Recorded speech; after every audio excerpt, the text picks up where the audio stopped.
Hello, welcome to Biology, Unit 1, Lesson 1, Tutorial 1. Now, if you're here, then I'm assuming that you have this face. Well, my name is Miss Rose. That's me. So let's see what we can do about that face. Today we're going to talk about what's really important for this section, which is the recipe. The recipe for science is the scientific method. But we're going to get to that in a minute. First, what is science and why do you need to know it? Well, because you have an EOC that you have to pass primarily. But science is the body of knowledge that comes from the systematic study of nature and the universe and the forces that affect them. Well, what is biology?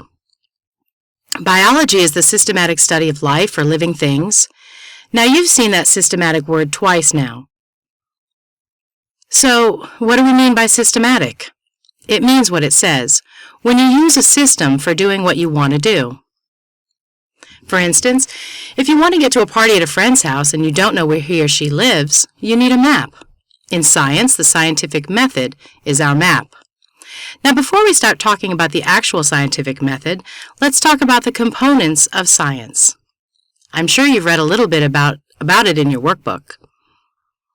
But like yin and yang, there are two sides to science. The product, or what you get from it, which are facts, information, answers to questions, things like that.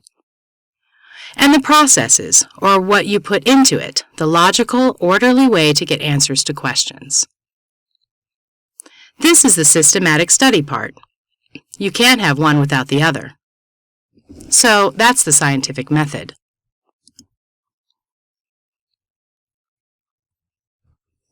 Now, the products of biology you'll see are listed on page 4, part 1. We don't need to talk about those because those are just areas of biology like forensics, entomology, things like that. The processes. I bet you didn't know that there were two.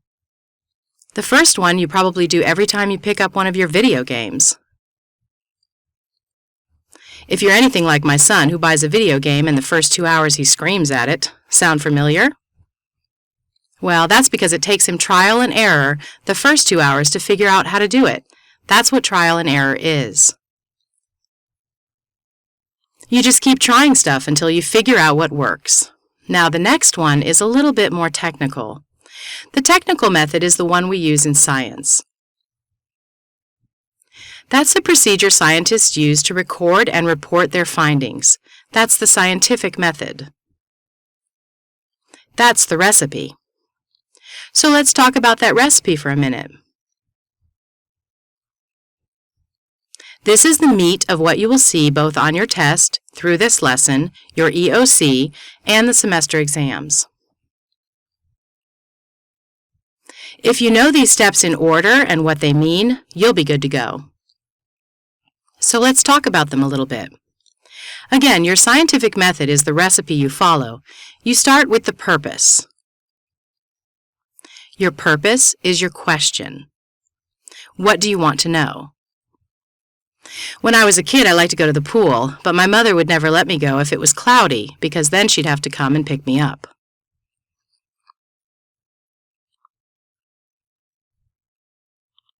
So she didn't want to bother to take me unless it was nice and sunny. So every morning I would look up about 9 a.m. and most mornings there were no clouds. But usually by 10 or 11 or 12, I'd see clouds. So my question would be, where did the clouds come from? Pretty simple question. Okay, so the next step is to do some research. That's basically making stuff up.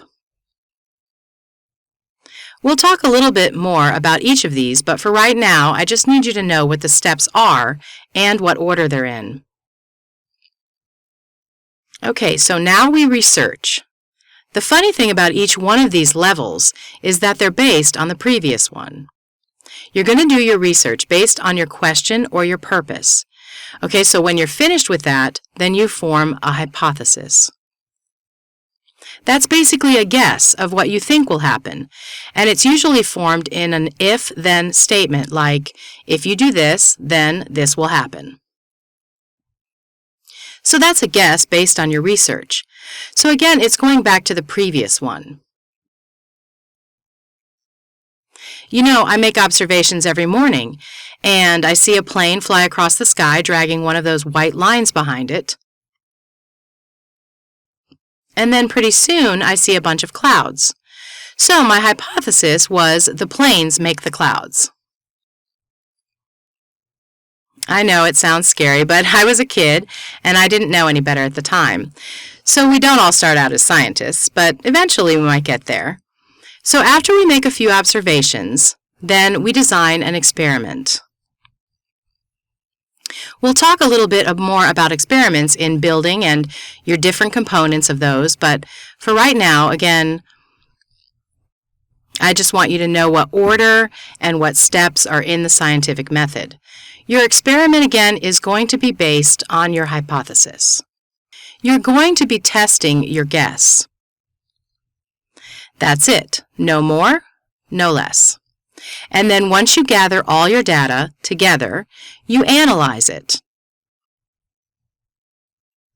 This analysis is based again on your experiment, on the data, and the analysis is basically what happened, what did you see, what measurements came out, what does it mean. Okay, and so then once you've got all your data, you can formulate your conclusion. And again, your conclusion is based on the data, not your opinion, not other people's opinion, the actual data.